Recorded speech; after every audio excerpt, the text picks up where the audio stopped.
Strategi pemasaran destinasi pariwisata berkelanjutan di wisata Pulau Siladen. Pariwisata berkelanjutan adalah pariwisata yang mengundang semua pihak, terutama anggota masyarakat, untuk mengelola sumber daya dengan cara memenuhi kebutuhan ekonomi, sosial, dan estetika sampai memastikan keberlanjutan budaya lokal, habitat alam, keanekaragaman hayati, dan sistem pendukung penting lainnya. 5 variabel utama dalam mencapai kondisi keberlanjutan atau sustainability, yaitu lokasi, waktu, akses, produk, edukasi, dan pengetahuan. Dalam DMO atau kegiatan keberlanjutan pariwisata terdapat 2 strategi, yaitu strategi promosi dan strategi fasilitasi. Letaknya ada di wilayah administrasi Pulau Sulawesi Utara yang berkabupaten di Manado. Destinasi wisata kita kali ini adalah suatu pulau yang ada di timur Laut Bunaken. Namanya Pulau Siladen, salah satu dari beragam pulau yang menjadi andalan pariwisata di kawasan Sulawesi Utara. Lokasinya tidak begitu jauh dari ibu kota Manado dan biasanya menjadi salah satu destinasi wisata dalam paket tur Manado. Rute akses perjalanan. Perjalanan ini bisa kita tempuh dengan menggunakan kapal motor ataupun juga speedboat. Bila kita memilih menggunakan transportasi umum, biasanya kita hanya akan bisa berangkat sekitar pukul 1 sampai dengan 3 sore dengan biaya sekitar 25.000 sampai 50.000. Sedangkan jika menyewa speedboat, kisaran harganya 350 sampai 500.000 untuk sekali perjalanan. Daya tarik yang pertama yaitu keindahan darat dan lautan. Sekeliling Pulau Siladen terdapat pasir putih dengan bermacam-macam pohon tumbuhan di sekitar pantai. Beragam jenis satwa darat juga ditemukan, terutama fauna khas dari Sulawesi seperti kuskus.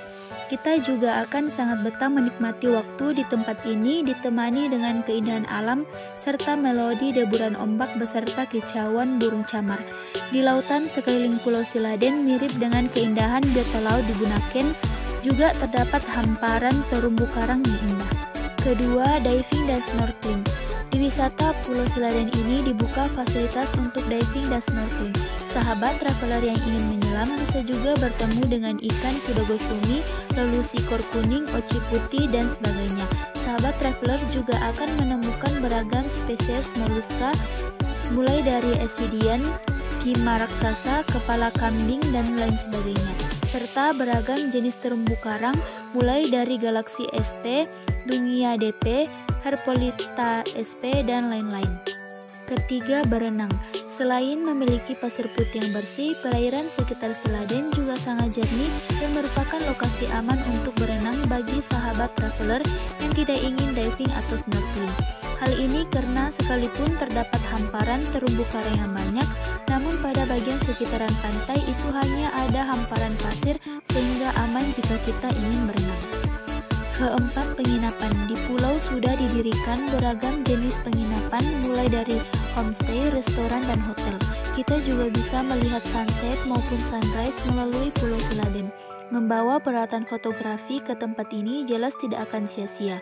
Dijamin banyak sekali foto serta gambar yang akan kalian dapatkan dan bawa pulang sebagai kenangan. Kelima, bersantai. Duduk dan bersantai di pantai ini sungguh mengasyikan. Sembari memandangi Manado Tua yang tampak begitu dekat dan aktivitas perahu nelayan yang berlayar mencari ikan atau yang sedang bersandar di tepi pantai. Keenam, katamaran dan fotografi bawah laut. Untuk kalian yang enggan berbasah-basahan atau main air, kapal kaca yang disebut katamaran adalah pilihan yang tepat untuk menikmati keindahan Taman Laut Siladen. Opsi wisata berikutnya yang tidak kalah menarik adalah menikmati fotografi di bawah laut. Kedelapan, yaitu warung makan. Warung makan di pulau ini menyajikan menu makanan lokal atau seafood seperti ikan bakar cakalang dan makanan khas Manado lainnya yang terkenal dengan cita rasa yang khas. Dalam strategi pemasaran berkelanjutan, para pengelola wisata lautan Pulau Siladen yaitu tetap melestarikan dan menjaga kekayaan alam baik itu tumbuhan dan hewan di darat maupun di laut agar tidak rusak saat pengunjung datang, seperti larangan membawa benda tajam atau hal-hal yang bisa merusak. Para staf juga menyediakan beberapa tempat sampah di sekitaran pantai dan menempelkan beberapa larangan membuang sampah sembarangan di beberapa tempat seperti WC, restoran, warung. Hal ini pengolah lakukan agar wisata ini tetap terjaga kelestariannya. Pengolah sekitar juga memperkenalkan beberapa apa-apa keistimewaan Kota Manado, seperti menyajikan makanan khas Manado, memperkenalkan hewan khas Manado seperti kuskus, serta biota laut yang mulai langka. 5 variabel utama dalam mencapai kondisi keberlanjutan atau sustainability, yaitu lokasi, waktu, akses, produk, edukasi, dan pengetahuan sudah saya jelaskan pada bagian daya tarik Pulau Siladen. Dalam DMO terdapat 2 strategi dalam pariwisata berkelanjutan, yaitu strategi promosi dan strategi fasilitasi. Untuk strategi promosi, karena wisata Siladen ini sudah cukup terkenal dan besar di Kota Manado, sehingga tentunya para pengelola memanfaatkan media sosial untuk mempromosikan Pulau Siladen yang bisa sahabat traveler kunjungi dan akses, baik itu di Facebook, Instagram, dan Google. Sahabat traveler bisa mendapatkan beragam informasi mengenai artikel Pulau Siladen dan penginapan baik dari pemilik secara langsung ataupun situs internet seperti Pagi-Bagi, Agoda, Wikipedia, dan lain-lain. Contohnya melalui Tante Marta Homestay dengan beragam foto di internetnya.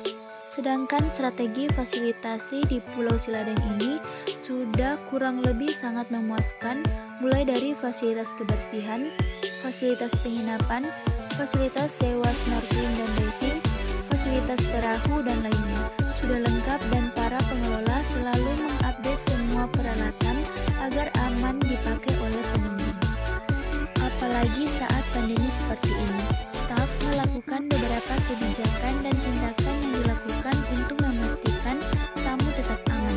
Yang pertama, semua spray disanitasi dengan pencucian bersuhu tinggi. 2. Tamu di area publik diharuskan mengenakan masker. 3. Staf di area publik diharuskan mengenakan masker. 4. Tersedia penyanitasi tangan untuk tamu dan staf. 5. Kebijakan cuti untuk staf yang menunjukkan gejala. 6. Area yang sering dilalui disanitasi secara rutin. 7. Staf diharuskan rutin mencuci tangan. Ke-8. Pemeriksaan suhu dan gejala setiap hari untuk staf.